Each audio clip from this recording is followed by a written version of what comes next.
Dito sa layong bukid, may mansyon kami nga dako.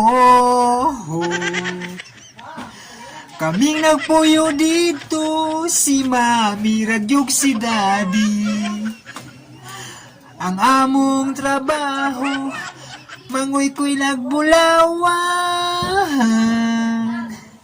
Dadoon sa Cebu, pabaylo ag barko.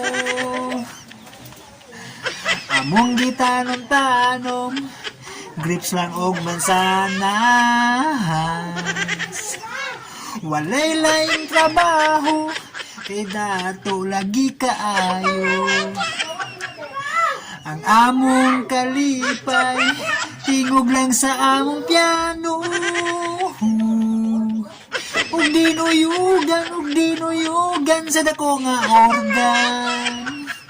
Sa matag Domingo, mulugsong kamig musimba, magampo sa Ginoo, aron taga ang auto.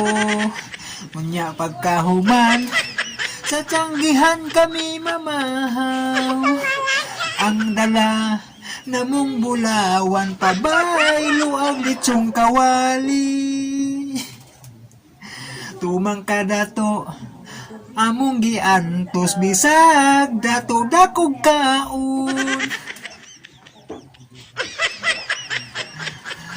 Hastang duta. La la la la la la la la la la la. Usa siya ka albularyong buta. La la la la la la la la la la la. Mutambal nga magsiga ang mata.